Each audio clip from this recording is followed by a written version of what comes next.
Hey Jordan, how you doing? Good. Come on in to go ride. So I think as we already talked about earlier, this store's been here for 10 years now, which is pretty fun. And some of the people in the Draper area may remember having come here for some dental work. Prior to that, it looks a little different than it did then. And we're pretty happy with how everything turned out for us. It's not the biggest bike shop around, that's for sure. But if you look around, you'll see that everything we have really appeals to the core mountain biker. Nothing too crazy, but we got our helmets over here. We got your Go Ride t-shirts, which are actually, you know what's funny about these? Is most of these are designed by a couple of our mechanics here in town, including like this one here. Really? Yeah, all the, we got the pink one there, how that's like a wrench that looks like our logo. That's pretty fun. Yeah, the employees really are kind of the lifeblood of any business, and that was one of the little side projects we did like during the winter when things are slower. They do t-shirts for us. It's almost riding pants season. Great time. A lot of people overlook how comfortable pants are how comfortable pants are to ride in the off season. We do have a few kids bikes. They're getting harder and harder to get. Norco's one of our favorite brands for kids bikes because you get so much bike for the money, and it's actually a real mountain bike. It's not just a little bike that looks like one. Got along this front row, we display some of our brands through here, like the Norco brand, the Pivot brand. We've got some cool new bright pink Marins over there. Some of our cross-country race bikes from Santa Cruz are down at the other end. Yeah, we've been really lucky with brands at the store over the years with, Pivot and Santa Cruz and Norco, and we'd even have some Giants mixed in here or there, even some Marins from time to time. We're also a Yeti dealer. We love to we do a lot of special order Yetis for customers. And then along here we have some of our demo bikes, a little bit of overstock of bikes. We try and keep as many. These days everybody loves a demo and e-bike.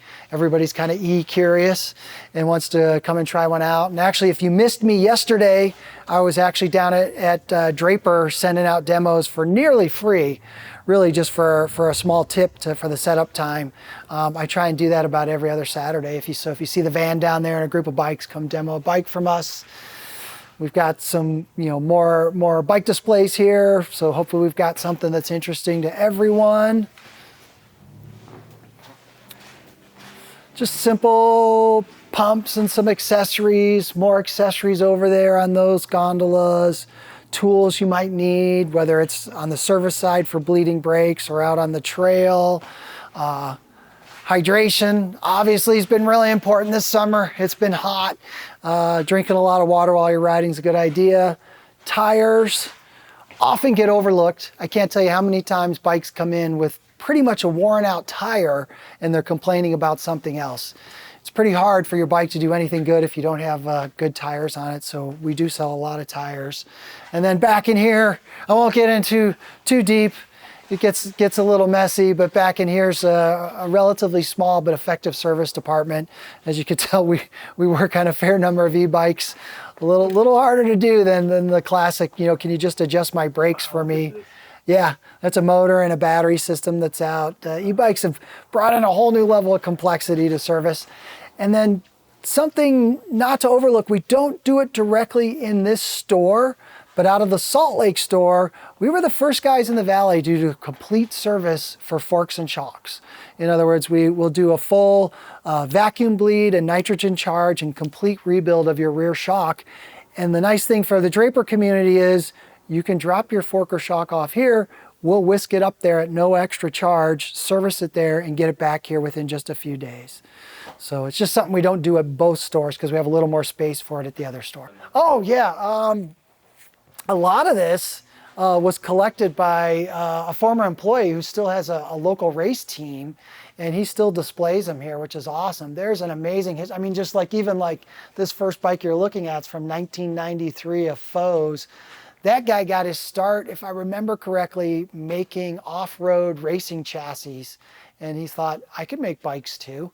And Brent Foes is still doing it. Jan Carpiel, that crazy Carpiel looking frame up there. He was originally from Poland. And he was one of the first guys that I was selling bikes for was for Jan. He's since moved back to Poland, but some pretty amazing stuff. Those guys. Yeah. In the trade show days, we'd see each other all the time. Wow. Yeah, it was pretty fun. One of the really early Santa Cruzes. You wouldn't recognize it based on any other Santa Cruz today.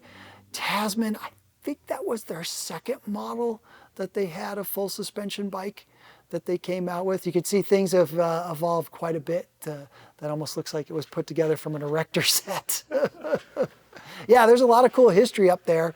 At the Salt Lake store, it has really high vaulted ceilings, and there's actually complete bikes up in the rafters up there. A lot of bikes from these similar eras, walk down history. So it's fun even just to stop in and look at that stuff. Super cool. Yeah. Hell, thanks for the tour. Hey, appreciate you coming by. Get out on the trails. Hope you're all having fun. All right. Oh, I think I'm in the shot. Okay. Making sure I don't have my, I usually have a pair of my old man reading glasses hanging there. We can grab them so you feel safe. We'll get some. We'll get my Sutros, and we'll just look extra cool the whole time with glasses on. Where are they looking? I don't know. But I tend to cross my leg like this, so. I got old knees. Yeah. Yeah. This one actually hurts if it's down. Like I blew it out really? once. Yeah. So I'm having the old man problems now because I'm. It's funny. The one I got fixed old. feels like super solid. Like you can Yeah. push on it. It doesn't. The one that I never got repaired is the one that's all loose and janky. Was that creaking sound your knee or the chair? Hopefully it was the chair. Hopefully it was the chair. All right, welcome back to the podcast. Today we have Scott Crabill. Yep. I said it right this time. Absolutely. Yeah. And he's actually the owner of a really well-known bike shop here in Draper. And for people that don't know, Go Ride is kind of the premium bike shop in the area. I mean, Try to be. Yeah. Yeah. So we're meeting him today, talking about what he likes to do, who he is, and just kind of go from there. So this is our first time meeting, by the way. It is. We've never met before. Yep. We're not best friends yet, but it could be. But it's great to meet you. I'm going to shake your hand, which makes it feel official. There we go. Yeah. So Scott, before we dive into everything, I'd love to know, where we're at right now. So we're in your shop, and kind of give us a laydown of what you have going here and everything. Oh yeah, this is we have 2 locations for Go Ride. This is our southern one, which is right in the main area of Draper, just minutes from the trails, which is really nice. It's been here since early 2015. And we sell, like our strong brands are brands like Santa Cruz and Norco and Pivot. And there's a few other mixed in there. The Giant brand has been here. And it's kind of, we're just a group of people that really love mountain biking. And that's what we do. We, when you come in here, it's just all bikes on dirt. Yeah. That's maybe something that differentiates us from some of the other stores in the area. And that's really our area of expertise in both in the bikes themselves and in the service of those bikes. Really? Yeah. So I actually didn't think about that until you just said it, but it's bikes on dirt. Pretty much. So you've been saying that for how many years now? Yeah. Or was there a time it became the thing? From the beginning, started actually in the downhill kind of community. There really wasn't many places doing it. Yeah. Would have been late 90s. Yeah.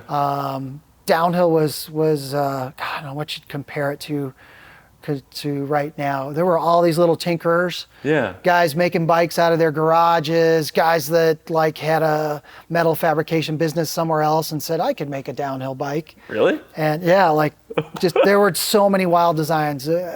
Some of it's represented actually, even up in the perimeter on the ceiling. Some of the unusual bikes are 25 years old. I get some of these shots of these bikes because it's like an art gallery. Yeah, it is pretty neat. Yeah. And then the other store has complete bikes because it's got a big vaulted ceiling. So you got bikes up like really? The whole bike is up there. But we started representing them because I was into downhill racing, met some of these guys. You were? Yeah. Oh yeah, I raced downhill for at least 15 years. Really? Before kind of age and a little bit of injury maybe. But you're only like 30 something now. Yes, so yes. Now I'm only 30 something.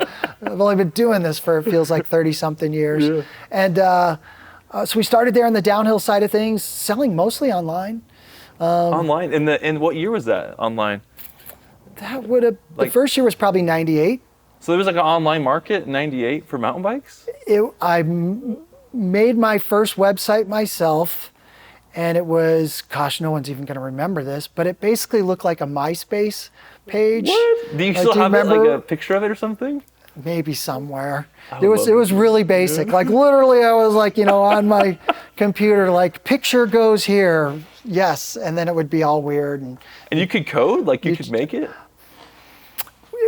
I think the term was WYSIWYG at the time. WYSIWYG. What you see is what you get. Was Really? the early, just after the initial. Yeah. So yes, you would have to look at the code in the background, and you could like, you literally could go to somebody else's simple web page and see the code. And I'd be like, oh, I want to do that. And you could copy that block and put it into yours, Really? and then manually edit it so it was bold or flashed, or you had to like image on, image off, basically. So the Really? image would go, do you want it centered? It was a long time ago, but that was our first website. It was very rudimentary, but it got people to call, and we would mail out bikes. And at like 4:30, I would jump in my Jeep and sprint as fast as I could across town to UPS to get the day's shipments out. Yeah. Because we were so small, we didn't even have, finally they were like, we'll come pick these up from you. You didn't even know. You were like, I don't know. It's like, I've been driving, weaving through the UPS trucks because we'd all be heading to the same place at that time before they closed, right? To drop off my shipments for the day. And then eventually, slowly, people started coming to my essentially almost apartment that I was doing this out of. Really? And we're like, can you fix this for me? Can I just buy stuff direct from you? And then in 2002, there were maybe 4 of us. We're working out of this apartment. Out of your apartment? We went and rented a small space and opened our first store. Was this in Utah, the Yeah, apartment? this is here in Utah. Where was it at? Oh my goodness, the apartment was over close to 7th East and 45th South or so. So Salt Lake. Yeah. Okay. It was technically probably Salt Lake, and then Yeah. the first store was in South Salt Lake on 33rd South and 4th East, and it was there for a long time, from 2002 to 2017. And then So you for moved- 15 years. Then you moved, right? We moved that store in 2017 to Sugar House area, Okay. 21st and 21st. And what year was that you moved then? That was 2017, you said? That was 2017. We Okay. moved that store. We opened this store. Which is in Draper, this one. Yes, Yeah. this store here in Draper, in your community. Yeah. In the very beginning of 2015. Okay. Yeah. So it's been a while. Yeah, it's been 10 here now. years here. Yeah. Yeah. It feels like it's been longer for some reason, just because it's always been here in my mind. In some ways, it does feel longer. Yeah. In other ways, it feels like it's only been here for a few years. Wow. It just that's how it is, right? Yeah. I still really enjoy it, and I love bikes. I worked all day yesterday, went home, got on my bike, and You did? went for a ride. Yep, till dark. So where's your trail of choice? Since you're one of the most well-versed bikers I've met, what's the best trail to ride for? What's I'm gonna go out my own and do a quick lap somewhere? Down here in Draper, Just in general, what's your favorite trail to hit? It can be anywhere. it probably is down here. In all honesty, Really? Yeah. the city of Draper and the Draper community's support for it. I mean, I don't know if I've seen another trail network, even in the country, that really rivals what they've done here, in all honesty. Really? I keep trying to tell people, people know about this area from around the country.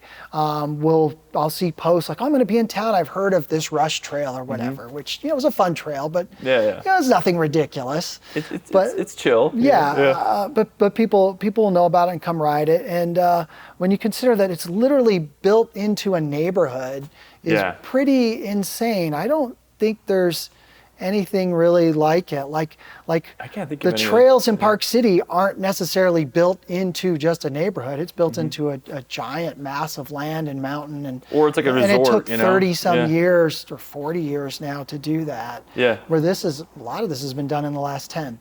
So it's have pretty you had amazing. have you had a large influence in the development of any of the trails? Because you're kind of supplying all of the bikes to a lot of the community. Early on, we did a lot of the maintenance down low, and we'd love to be involved with the trail days. The last few years, it's been a little trickier. We don't quite have the volume of staff that we once did. The bicycle industry's obviously going through some tricky times. There's ups and downs with it, and it's hard to be as involved as we would like to be, just because we don't have the depth of staff that we once did, as far as the quantity of employees. Well, I think any help's appreciated. Yeah. I mean, and honestly, the fact that you're here servicing bikes is a Yeah. huge part of the trails running. Yeah. And I would say like your service bay is incredible back there. We walk through it coming in. Yeah. And there's just all these bikes being worked on. It's like surgery almost. Yeah. So that was how you got your start, was servicing bikes, or was it? Well, it was in the sales side of things, and then slowly people wanted service for those gravity-oriented bikes. Is why we opened our first store in kind of a quiet neighborhood that really isn't bike-centric by any means.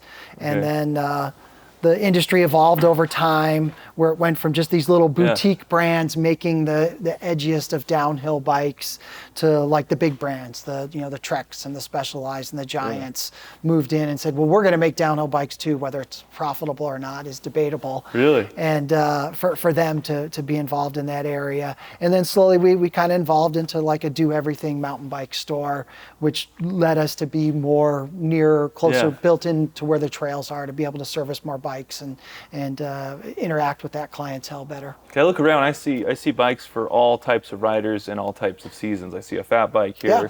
There's this fancy, is this an e-bike? Yeah, that's the Vala from Santa Cruz. Wow. You have all these, but you could basically, anybody could walk in here off the street and walk away with the perfect bike for them. I think so. And that's one of the things I think that we do really, really well. Yeah. And I think any bike shop that's doing well right now is you've got to, customers will come in and say, oh, I'm looking for this. Yeah. And you hate to push them in a different direction, but the same thing like what we're doing here is what we try and do too. Yeah. Well, what's your favorite trail? Yeah. What kind of bikes are your friends riding who you ride with? What area of biking would you like to be better for you? Really? So you ask these questions? Oh, absolutely. Really? There's, like you said, there's such a broad range of what mountain biking is from one person to another.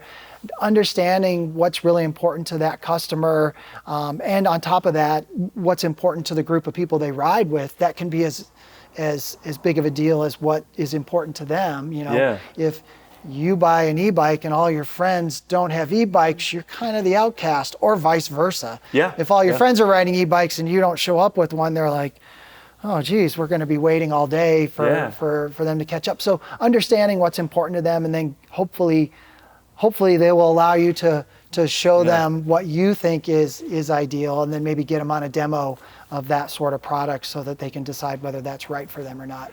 So do you have like a common trend of customers that you've dealt with over the past, how many years has it been? Here 10. 10, but for me it's 25 years. 25. So in 25 years, you have this huge breadth of knowledge of who's buying bikes and why. Is there a trend of like this type, there's like 3 types, or is that something that ever pops in your mind, like, oh, it's really all individual? A new rider could come in saying, I want the biggest travel e-bike out there because my buddy got one and I took it out for a ride and I have never had so much fun.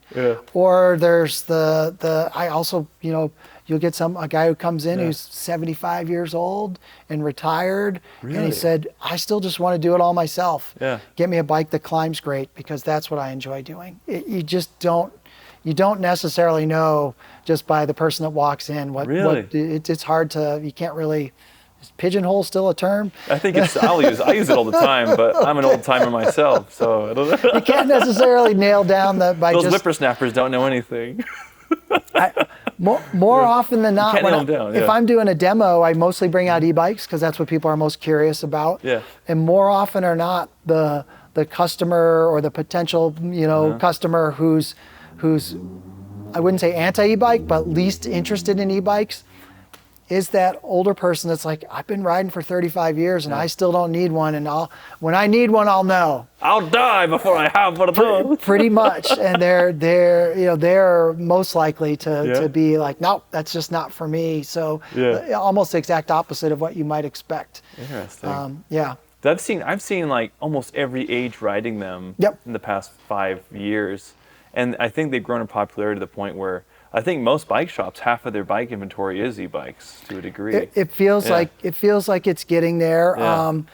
I'll say at the moment, we've for years and years, people were the term that I see most in the industry were over biking. So like they'd test ride the mid trail bike and then the bigger version. with more travel, bigger tires, and they'd come back and say, well, the bigger one climbed just as well. So they'd get the bigger bike. Okay. And in the last couple of years, we've seen a reverse in that trend. Okay. More and more people coming in looking for a lighter, faster pedaling bike if they aren't switching to an e-bike, or maybe they bought a big travel e-bike, and that's the one they use for their gravity kind of oriented days, for spinning laps on some of the great gravity trails down here. And now they're looking for a lighter, faster bike for their non-e-bike days. So the pendulum kind of swings back and forth. And that's kind of to be so expected. But going back to your like early days, the downhill, so you got into downhill racing. Yeah. Because it was progressive? Like, what got you into that? Because that was not even done by anybody back then. That much, right? You know, when I first started mountain biking, probably the most famous downhill race was called the Kamikaze. And I know, Where's this at? And it was at Mammoth Mountain in California. And if you dig through some of the old footage, guys were wearing skin speed suits with aero helmets, and were braking 60 miles an hour down the service roads. And it was insane. It really was. It was like, it looked almost like downhill ski racing, but on a bike. And, you know, obviously when you crash, it's a little more violent than sliding around on the snow. You're tumbling through gravel. You're just getting wrecked. And that was my vision of downhill racing, because that's what you saw on, that's what made TV once in a while, right? So it'd pop up and you'd be sitting there at home, be like, do you remember seeing the first time? Yeah, and I definitely was like, I'm not going 65 miles an hour, whatever that crazy guy's doing on, you know, in a fairings on their aero helmets, fairings on their bikes, chain rings that were like gigantic, like bigger than anything you'd ever see on the road. Fully rigid too, or they had some suspension, but it was pretty minimal and pretty rudimentary. Interesting. And then obviously, as I was moving out to the Utah area, I was coming here more to be a snowboarder. Really? Downhilling was evolving into this more technical sport where the courses were slower and more technical and steeper, and it wasn't so much about the top speed. And I really enjoyed the technical side of riding, and that's what got me eventually into downhill racing. Yeah. And it was lucky for me, I was getting into it just as bikes were beginning to evolve from 3 or 4 inches of suspension to these, you know, downhill bikes that you see now. So those like old Y frames were kind of what were coming out when you were getting into it. The Y frame was a thing, and if you had a 4-inch travel bike front and rear, which is now short travel even for cross country racing.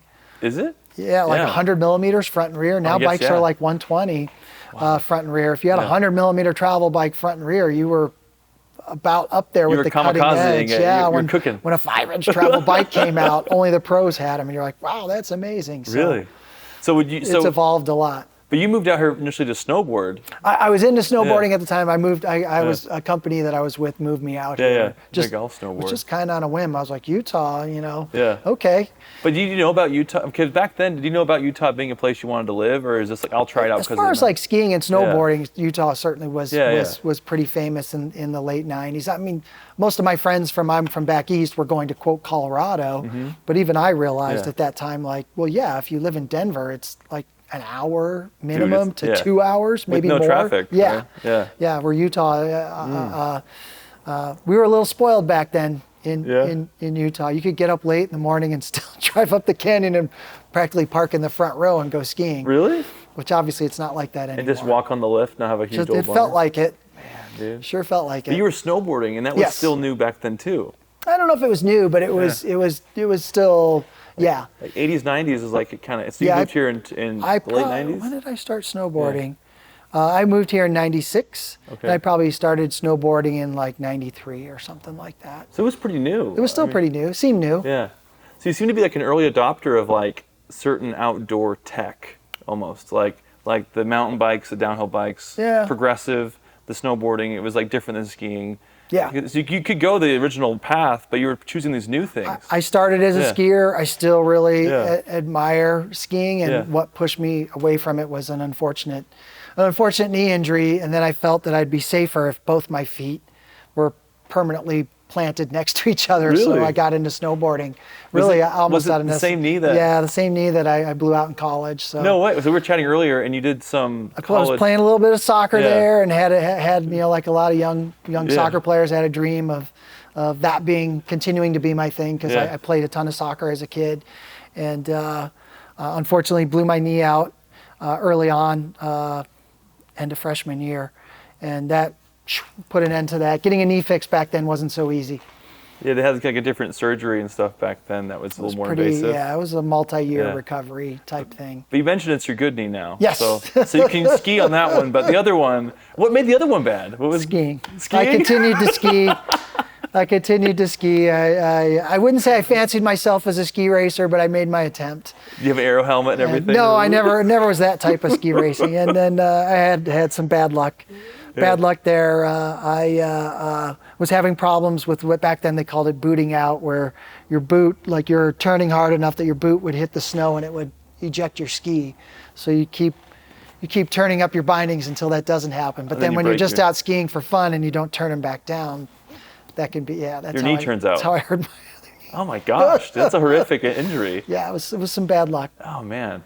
But you were pushing the sport, basically. You're trying to see. I was having a lot of fun with it. And but that's what pushed me into biking, is that all of a sudden I couldn't do, playing soccer wasn't really available to me, and skiing, I definitely wasn't going to be a ski racer by any means, wasn't really available to me anymore. So I started biking, and I found, for me, it was that same joy that I found skiing, that kind of, you feel like you're flying down a mountain and carving and turning and that up and down. Going over rollers, I found in mountain biking. And lucky for me, about that same time was when places like Deer Valley were opening their chairlifts to mountain bikers. Was it in that time that happened? When I moved here, Deer Valley already had trails and was running their chairlift. Really? Yeah. In the late it was already a thing. Yeah. I didn't know that. Yeah. I don't know what year they first started running their chairlift. Wow. Probably not a whole lot before then. Yeah. Maybe in the early 90s. And I fell in love with that side of it. It brought back that same thing for me. And so it was almost therapeutic to have something you could channel that energy into and do. So I would say, like, just as an observer, part of your strength might be understanding people who are in a situation where they want to get into something and they're kind of at a crossroads. And you can meet that customer at those crossroads because you've been there. I have. Yeah. I definitely have. I guess what I would say to other people in my generation, I certainly, from my friends back east, a vast majority of them don't have an outdoors type life and haven't for a long, long time. It's not as popular as it is here. They don't have access to the stuff we do, but get a bike. If you feel like, I used to hike, or I used to run, or I used to ski, or I played volleyball, or whatever it was, or my back hurts when I golf. Yeah.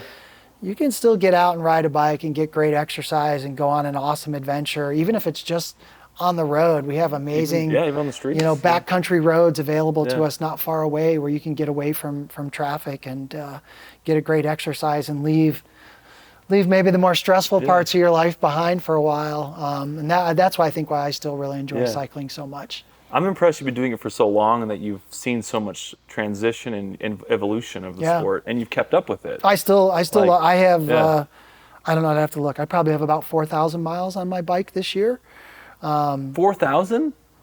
Oh my word. And in all honesty, I coach soccer more than I ride bikes.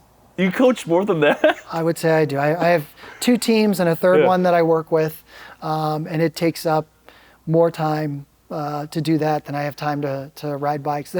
If you're willing to find the time's there, right? It's all there, yeah. You just have to carve it out, right? It's just about prioritizing. Last night I got here at 8. I finished working at about 5:15. I got on my bike at probably 6, and I rode till dark. Really? Yeah. So that was the trail you did yesterday. Yesterday was a road ride. Road ride. Yeah. Hey guys. Sometimes road ride. I know. Sometimes road riding's a little easier for me with my schedule. Yeah. I genuinely wanted to go mountain biking, but I had to get here so early yesterday that I didn't have my mountain bike organized in time. I was going to be late for something I needed to do yesterday. So I got home and it's just easy to jump on the road bike and I rode pretty much till dark. I was like, okay, it's dark. I better go home before I get running. How many miles did you do before dark then? Because you can do quite a bit on the road. Yesterday was 40. 40 miles. Yeah. Dude, you're in great shape if that's the case. Jeez. I try to be. Yeah, you look a day over 30, you know? Well, I keep saying my soccer coaching, because of my son, will end, and I'm going to make my big comeback when I hit the 60-plus class. So, wait, are you approaching 60? I don't even know your age. And you don't have to say it, but I'm just saying, I don't know. I'm 57 this year. 57? No way. So your son, how old is your son? He's 17. So he's the my, soccer. My wife and I got a late start, especially by Utah standards. Yeah? Well, you're not from Utah, so you have a pass, right? I'm not from Utah either, but you know, I guess like the big thing, I love the fact that you own the shop, you run the shop, you show up, you work with your employees. They must enjoy working here because I've seen people here for a long time. Yeah. So like I've come here for years, and I love having this in our little nook here. It's awesome. We're definitely like the people over the years. I don't think there's anyone that's ever worked with me who biking wasn't like a big passion for them. They may have that ski bike duality, you know, like came here to ski, fell in love with biking, kind of like. And I hurt my knee playing soccer. That could be, but biking is definitely like we're just not really interested in you know, even if I had somebody who was like maybe a great mechanic, but they just didn't want to ride bikes, I'd be like, oh, it just isn't a great fit. Really? I want people to like be like, yeah, we're shooing that last customer out the door because we're jumping on our bikes and going for a ride as a group, or that's what they can't wait to get out on their bike. To me, that's as important. So you do like group rides as a shop sometimes? You know, it's tricky down here because this community kind of rides early. Yeah, like if you ever noticed, there's a lot of early riders, and we come in and we work till later, so we tend to ride after work. But that makes sense. Yeah, I'll get up early and ride because I live at the trail, so I'll get out of my driveway. I'll do a lap maybe at like 6 in the morning if I'm being ambitious. You know, because no one cares if I'm and alive. The weather's really nice then too, especially most of the summer. Dude, it gets so hot, But like, no one cares if I'm alive from like 5 to 7. You know, that's like the window of time I could be dead. No one would know it. You know, kids are still sleeping. You get that little bit of pass. Yeah. I just love that you're here working, doing it. Because there's people who sometimes they step back and then they say, you know, this is something I used to do. But I love that you're so invested in the technology. Still love to ride, and it's a big driving force for me and why I'm still in this industry. Was there ever a point where like it was shifting so much it was hard to track where to go? Because you're very particular about the bikes that you've chosen, I'm sure. There certainly were I've been doing it long enough. There was like the Lance Armstrong days when people coming to biking, that was what they were seeing every day on TV. He was dominating the Tour de France. I mean, it was a big deal. I mean, he was one of the best known athletes in the world by far, even if he maybe wasn't quite as well known in the US globally. The bracelets the Livestrong bracelets, a world phenomenon. And there were some years where you're like, oh, maybe we should get some of these skinny tire drop bars, curly bars as we call them, bikes in, because everybody was riding them. You know, everywhere you looked, there was, a middle-aged guy saying, that's what I'm going to do. I'm going to get fit riding on a road bike. And during that period of time, it was, you start to question, should we have some of that? And we never really did. Really? We kind of stuck to mountain biking, and then, like all things, it kind of goes in cycles. And then mountain biking took off. And cycles pun, I like it. Yeah. Wasn't even. I should catch up with that better. Yeah. But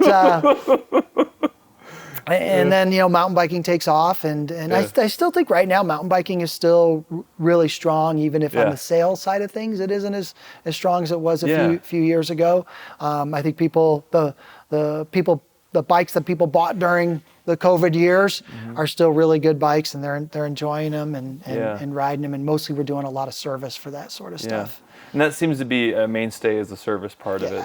But with the sales thing, is it the technology has stagnated, or is it that they're waiting for new technology? Where is it at in your perspective? I don't know if it's stagnated, but I just think that there was a period of time where things like wheel size was changing rapidly. We 36 is coming. Yeah, maybe. There's definitely some prototypes. There's pictures of 32s. There's a tire out now. There are 36ers is a thing. There's a guy out there making them. I don't know what tires he's running. Tires is always like the big to make an alloy rim a little bigger. Not hard. It's the same extrusion. You just need the right mandrel, I think is the correct term, to make it 32 or 36 rounds. So that's pretty easy to do. Yeah. Even to make a carbon laid up rim isn't that hard to do. Right.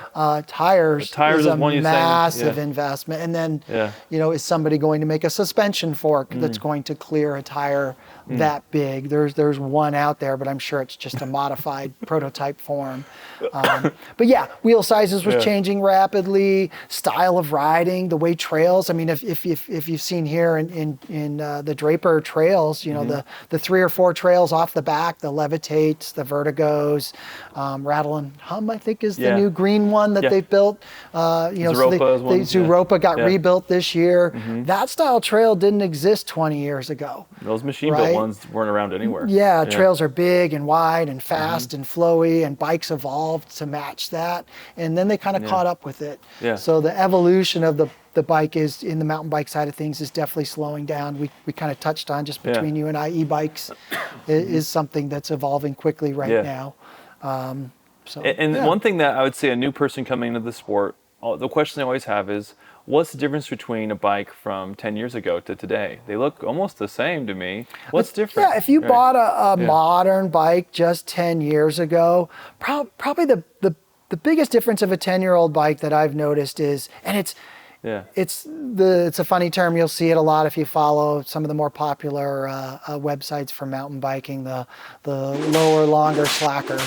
Longer slacker. Which basically, like, the center of gravity of the bike is slowly getting lower. Yeah. The overall wheelbase is getting longer to match these higher speed trails that we've built in, and the front wheel is getting pushed further in front of you. That's that slacker term, which makes the bike handle at those speeds more stable and feel more comfortable, and makes it more approachable to ride trails like that for somebody who's newer to the sport. Yeah.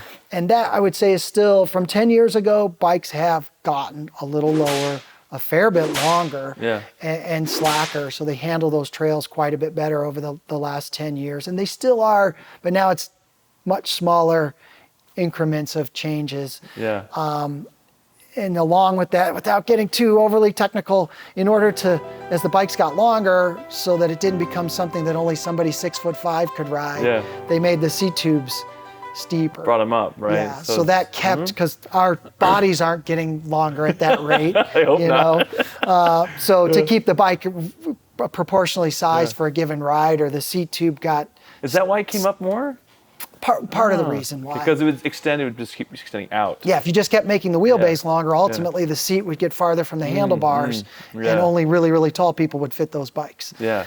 So they made that seat tube steeper and steeper to bring the seat up, partially to bring it up closer, and also they found on these longer travel bikes that people have been enjoying the last few years for these more aggressive trails, the more upright you are, the better that style of bike climbs. Yeah. It gets some weight over the front wheel, so doesn't feel like it's flopping left and right when you're climbing with it. It keeps you centered between the wheels as the front wheel moves farther and farther forward, so it handles more neutral. So that's probably the biggest difference, is at speed, those bikes are handling better. And you're now even seeing it, cross-country bikes 3 years ago, quite often for a taller rider, still had a 100-millimeter stem. All the cross-country bikes being launched in the last couple years now have like a 40 or maybe 50-millimeter stem. Which is how far the handlebars go away short, from the... And why was it so long before and now short? Why was that was something I noticed. Cross country was kind of still stuck in that, like, we need to handle switchbacks going uphill really steep, and we need our handlebars super low, and that is evolving. The courses at the World Cup level are becoming more technical, especially on the descent side of things, and that's fun to watch. Yeah. If you haven't, if you've been watching downhill over the years, and like Red Bull's broadcast, the Red Bull Rampage, which is obviously on the most extreme, insane. Have you been to it? I've been to it a number of times. Seeing it in person is even more insane than it looks. They're actually one of the longest employees. It's like the Super Bowl of mountain biking, basically. Yeah. I don't even know if you could compare it to that, because technically it's like base jumping with a bike. The rules of the Super Bowl are almost the same as Pee Wee football, right? The sport evolves as the players get bigger and stronger and faster. Where the Red Bull Rampage is just What's it Yeah. like seeing him in person? Like, you remember your first time watching that? Well, and that's involved too, because Yeah. that side of it is now more than 20 years old. I think the first one was 2001. Didn't you have somebody that was in the area that did do it? Chris Ballman, Yeah. who worked here for a long, long time, was the first. He has the #1 plate from the very first Red Bull. He was the first guy to drop in. He worked for you? He worked with me. I would say technically worked for me, but he was a huge part in developing Go Ride and building Go Ride. And he has since branched off. His passion really is coaching young kids, and he started a group called Racecraft with a K. He's Chris with a K. And eventually it got to the point where that was such a successful business, he moved on to doing that full time. Wow. Yeah. He was the first guy that dropped into Red Bull Rampage. Yep, very first one. If you go, I think it's still on the Red Bull page. What? If you go there and look at Rampage, I think it's a picture of him. If you look through the history, it shows him with the #1 plate dropping in on the first one. But I think even he would say the courses then, seemed so extreme, and they were at that time for the level of technology of the bikes, that what they're doing now is just, insane. Yeah. I mean, you watch them now, and they're going off like 100-foot cliffs. I don't even understand at least how. 40 or 50 feet. I mean, They're you're genuinely it's crazy. taking your life into your hands to survive that course. That's not just a blown You have out to knee. spend a long time building up to be able to do something like that. And it's obviously, there's that less than 1% of people that are willing to take those risks. And there is a bike in this shop that could probably do it. There's probably one sitting here in the showroom floor that could do it. Maybe not quite there. I mean, their bike's close to what they're riding, not far off. And one of the comments I will see in mountain biking is the most expensive mountain bikes cost as much as a off-the-shelf motocross bike, and that's frustrating. And that's been the truth in the 25 years I've been doing this. Really? That's been fairly true. Yeah, like the nicest downhill bike always cost about the same as a motocross bike. The difference being is kind of, as you were alluding to, is a World Cup downhill racer, you can be competitive on a bike that you could walk in here and buy. Yeah. You may do a little bit of custom tuning on the suspension, but generally most of them are on the same product. The most elite athletes are getting factory development product, but a vast majority of the elite level downhill racers are on the same thing you could buy in a bike shop. That cannot be said for anyone that lines up at a supercross race. No. On a motocross bike. Talking $100,000 bikes. That's like starting price is probably at least $50,000 to $60,000 to even remotely be competitive. So it is a little frustrating on the consumer side of things to see some bike prices be in that $12,000 to $15,000, which is a crazy amount of money to spend on a bike. But you're literally buying something that a works level race bike that would be competitive at any level, which can't be said for even the $60,000 Corvette you buy is not going to be compatible in the Corvette series of racing. Well, that's why I love the sport so much, is because the entry level is just the door at the shop to get in. Yeah. Right? You enter through the door, you could be in the sport today. We have a bike here from Norco that we're selling that's right about, it's on sale, in all fairness, at $3,000. And that bike would crush any $10,000 bike from 10 years ago. Yeah, which is so for cool. Quality. So that's as expensive as some things seem in the sport. Don't be frustrated. I just took the $20,000 or $3,000 version of that bike out recently for a test ride. We have them in our demo fleet, and I was floored. I had my little GoPro on. Hopefully, I'll have that video out. Like you said, sooner or later, editing GoPro is by far harder than capturing. By December, I'm relying on my 17-year-old son.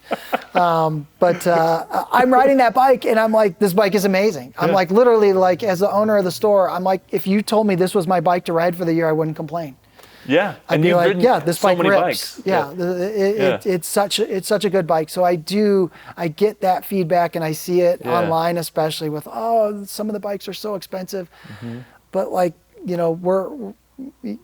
it's an amazing bike. That bike is selling right now at $29.99, and the bike rips. It was super fun. Anything down Yeah. here on the Draper trails, I'd be happy climbing all day on it. I'd be happy even hitting levitate on And it's it. an analog. I call them analog and It's E. just a regular analog bike. Analog. Is that the right term? Me power, whatever you want to say. power? Instead of e-bike, me bike, whatever you want to say. Me bike. But I had a blast riding it for the day and no complaints at all. Like, Really? Yeah, I would, yeah. And I feel like you'd be the person who'd be the most picky about the bike you're riding because you own a bike shop. You know. Well, I guess one of the advantages to my experience is I'm pretty good at setting a bike up to ride the way I want it to ride. Okay. If that's, You know. got the secret but, sauce. But at the same Yeah. time, that $3,000 window, I'm able to, I mean, there's not a whole lot of dials and things to Yeah. change. I'm able to make that bike ride Yeah. in a way that I'm like, yeah, this rides as nearly as good as any 10,000. If you Yeah. don't put the effort into a $10,000 Yeah. bike, that $3,000 bike, if you put the effort into it, will outride it. Yeah. It's That's all my about opinion. maintenance, really. 'cause- Maintenance yeah. and setting it up to ride Yeah. the way you want it to ride. Yeah, I agree with that. Yeah. I would say it's like a lot like I like playing guitar, and I feel like a nice bike runs like a nice guitar. You can buy a $10,000 guitar, or Yeah. a $2,000 guitar, or a $100 guitar. They're all going to play the same for a while until disarray or something happens. Yep. And like if that's your own doing or just the wear and tear. But that's why I love having a local bike shop. Is you can take a $100 bike and make it run better in some areas, but it's not going to run like a $1,000 bike. Yesterday I did a not quite free, but almost free demo. I just drove a bunch of our e-bikes down to Corner Canyon and was sending them out for next, really just the time, a cost to cover the time it takes me to set the bike up. And I could tell you, like, you're sitting there and you watch 100 bikes ride by, and at least half of them just instantly I could be like, oh my goodness, I could make that bike, just watching it ride by, so much better for that customer. I could just see, That hanger's bent. or just the suspension's not set up right. The sag is off on the bike. The handlebars aren't the right height. The seat angle's off. Yeah. Just so many little Just things. from seeing them, you can see that. Oh yeah. Well, I've been doing it for so Really? long, and this really nice woman stopped by really quick. One of her tires was low. I'm like, oh yeah, sure, I'll pump up your tire for you. And I just couldn't help myself. Within 30 seconds, I was like, your seat angle's really kind of odd. Oh, I hate that saddle. It's just a horrible saddle. And Yeah. I'm like, no, the nose of the saddle's up about almost 10 degrees higher than it should be. We adjusted that. Yeah. And she's like riding around the parking lot, and she's like, that like almost made this a new bike. Yeah, There's just small little adjustments. things like that can make your bike so much more comfortable. And I'm sure there were 4 or 5 other things, if she brought it in, we could address that would make her bike feel almost new again. Shifting quality, lubricating the cables. It's like you're a doctor Or more setup, than a just the setup in general. And it's easy to, you kind of adapt to your potentially poor setup over time and live with it. Yeah. Right? You get It's like used this, to the it. door squeaks and that's just what it does, Yep. Yep. Yeah. Or The bike just squeaks. That's what what, was the old saying? The mechanics' car's the worst run in town because you're so tired of working on cars all day you don't want to work on your own. But you just get used to it and you live with it. So that would be my biggest thing I would say is right now, even if you aren't thinking like buying a bike doesn't make sense for me right now, whether it's a financial decision, whether you bought a bike in the last 3 or 4 years and you think you're happy with it, getting in and spending some time with a good shop helping you set your bike up can make just a world of difference in how much you enjoy your bike. Well, it makes you want to go use the tool, the bike. Yeah. You don't want to use something that doesn't work half the time. Yeah. Like my smart TV barely works. I'm like, I don't want to use this thing, and like it makes me not use it because it doesn't run well. But like my bike, if it's not running well, I don't want to ride it. Yeah. I'm like, I don't want to use this thing. Yep. Even if it's just me being lazy. I could go fix it myself. I can fix it myself. Yeah. There's things I can't fix myself. Like I can't true a wheel. You kidding me? Yeah. Well, like I said, even that, like beyond that, just this setup, just getting the rock of your handlebars right, the position of your brakes right, maybe switching to a different style of grip, maybe switching saddle, the height of your saddle, the position of your saddle fore and aft, the setup of your suspension and your sag, all make such a massive difference in how your bike rides and your enjoyment of it. So I'd almost say, if you own a mountain bike and you're like, I just don't like it anymore, there's a good chance maybe it just isn't set up right for you. Yeah, I might need to dust it off, Also, cleaning the bike's a huge part. People don't clean their bikes enough. I like a really clean bike. I probably clean my bike too much, but it's like brushing your teeth, though. You just gotta me. keep them. Yeah. So the last question I have is about the shop, and I know we're running a little long. I don't want to run too long on time. No, I love talking about bikes. Yeah, very That's why I'm gracious here. with your time. Thank you so much. So you have different brands you've chosen Yeah. to sell here, and like these are all, in my opinion, great brands. Yeah. What made you choose these brands, and what keeps them around for you? Oh, wow. Yeah. It's a big question, but yeah. You know, and I think if you go to any shop, there are some shops that are dedicated. They have like one, I don't know, master brand or whatever that they're known for. We've always had 5, 6, 7 different brands, and we like to be able to offer what we feel is like who's offering the best stuff at that moment in time. Yeah.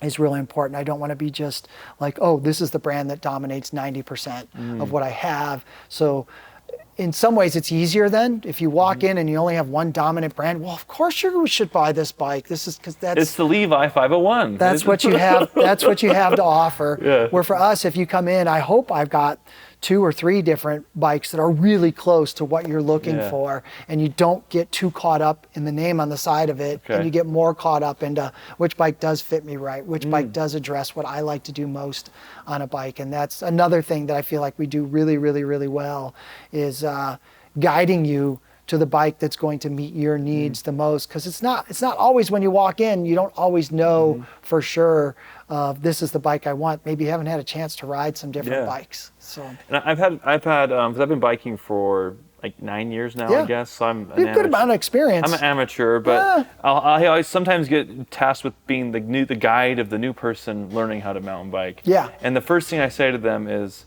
you have to test ride every single bike before you buy it. And that's why you do demos. It is. That's why definitely we do demos.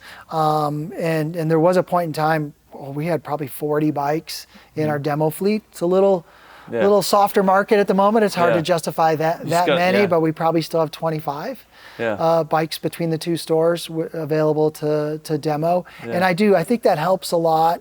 I think as a new rider though, you can also sometimes get caught up into, I don't know, I rode 8 different bikes and they all, how do I differentiate between the 2 of them? I can't tell. It's like a language, right? Where I think some of that experience with people who have been in the industry for a long time and get a chance to ride a lot of different bikes and have done a lot of different, I mean, like you're saying, I've raced anywhere from downhill to cyclocross. I've never done an on the road. You did cyclocross? Oh yeah, I love cross. You're jogging across the lawn with the bike. Shoulder your bike and sprint up the sand hill, that sort of thing.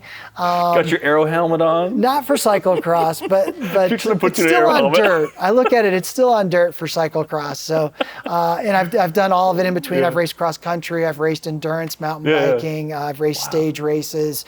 Raced tons of downhill, super D, enduro. Wow. So I've got a chance to kind of do everything, and I think that really helps when somebody new comes in to ask them those right questions to guide them. These are the 2 bikes you probably really should be looking at, even if you came in with something else in your mind of, I don't know, I saw this ad and that bike just looked amazing, but it might not be the right bike for the trails you ride with or the group you ride with. I think the group, you keep mentioning the group, I think that's a big part of cycling, is that it's a very social activity. Hopefully. It can be solo for like that meditative type release from getting to nature, but there's also that side of like it's connecting you with people. Yeah. I think you're a great connector of the community, bringing people into a shop, getting them comfortable with the sport, and then guiding them along their path to being safe and also successful. We love to talk bikes. I will answer your questions online. I try to answer Facebook and Instagram questions. You did? But I try to. I don't follow it obviously just as with close memes, right? You just like but I would way prefer to come in and have a real conversation about bikes and put that stuff aside and let you really dig into the meat of where it's at and get good answers. Well, I appreciate you being a guest on the podcast, but thank being you for gracious inviting enough to us. share your space with me and let me talk with you. Yeah. It's awesome. Yeah. Like I've learned so much about what you do here and what you care about most. Yeah. But with the market being up and down, like I'm sure it'll have a change soon. But regardless, you're here to stay for the long term. Absolutely. I'd say. This I've been doing it for a long time. I don't know what else I would do. Yeah. Just keep winning races, right? I'll try. If you love mountain bikes, please, I was gonna say, if you love mountain bikes, please stop by sometime. We love to talk bikes, and that's what we're here for. And get you a good deal too. Yeah. We could try. Well, thanks, man. Awesome. Appreciate you. Yeah.